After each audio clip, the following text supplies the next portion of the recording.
এক বৃদ্ধা মহিলার সাক্ষাৎকার, যিনি তার স্বামীর সাথে সফলতার সাথে কাটিয়ে দিলেন দীর্ঘ ৫০টি বছর। তাদের জীবন শান্তিতে ভরপুর ছিল। ঝগড়া তো দূরের কথা, দাম্পত্য জীবনে কখনো কথা কাটাকাটি পর্যন্ত হয়নি। একজন সাংবাদিক এই বৃদ্ধার কাছে তার ৫০ বছরের স্থায়ী সফলতার রহস্যের ব্যাপারে জানতে চাইলেন। কি ছিল সে রহস্য?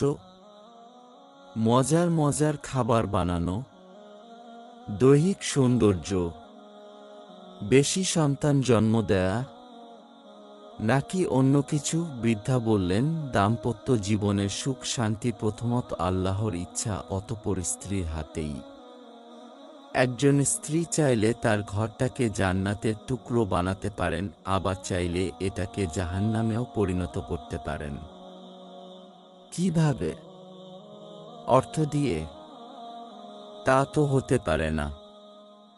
কেননা অনেক অর্থশালী মহিলা আছেন যাদের জীবনে দুঃখ দুর্দশার শেষ নেই, যাদের স্বামী তাদের কাছেই ভিড়তে চান না। সন্তান জন্মদান? না, তাও নয়। কারণ অনেক মহিলা আছেন যাদের অনেক সন্তান আছে, অথচ স্বামী পছন্দ করেন না।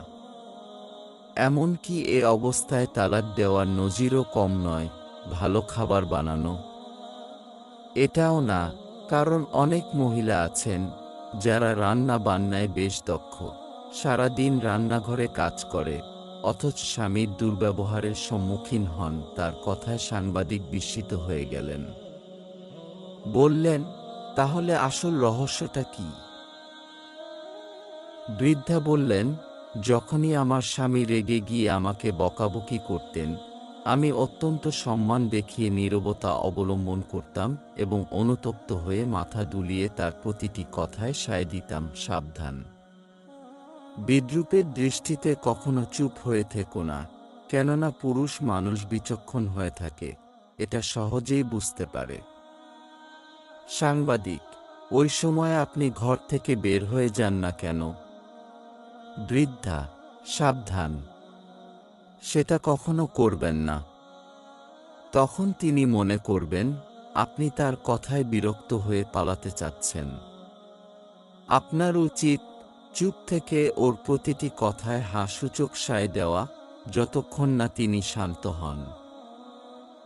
অতঃপর আমি তাকে বলি, আপনার শেষ হয়েছে, এবার আমি যেতে পারি।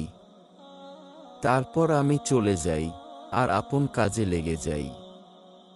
কারণ চিৎকার করে তিনি ক্লান্ত হয়ে পড়েছেন, তার বিশ্রাম প্রয়োজন। সাংবাদিক, এরপর কি করেন? ১ সপ্তাহ খানেক তার থেকে দূরে থাকেন এবং কথা বলা বন্ধ রাখেন নিশ্চয়। বৃদ্ধা, সাবধান, এ ধরনের বদভ্যাস থেকে দূরে থাকুন।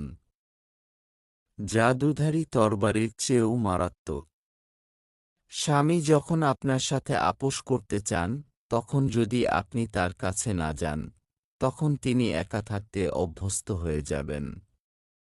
কখনো কখনো এ অবস্থা তাকে প্রচণ্ড জিদের দিকে ঠেলে দেবে।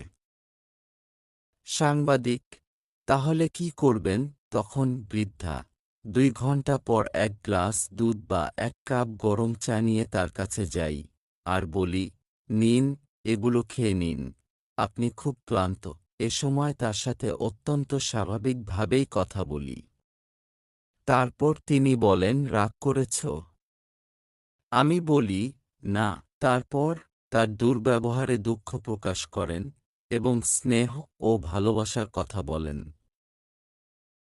সাংবাদিক, আপনি কি তার কথা তখন বিশ্বাস করেন? বৃদ্ধা, অবশ্যই। কেন নয়? শান্ত থাকা অবস্থায় যা বলেন তা বিশ্বাস না করে, রাগান্বিত অবস্থায় যা বলেন তা বিশ্বাস করব। সাংবাদিক, তাহলে আপনার ব্যক্তিত্ব? বৃদ্ধা, আমার স্বামীর সন্তুষ্টিই আমার ব্যক্তিত্ব, আমাদের স্বচ্ছ সম্পর্কই আমাদের ব্যক্তিত্ব। আর স্বামী স্ত্রীর মধ্যে কোনো ব্যক্তিত্ব থাকে না। যার সামনে তুমিও পুরোপুরিভাবে বস্ত্রমুক্ত হয়েছ, তার কাছে আবার কিসের ব্যক্তিত্ব?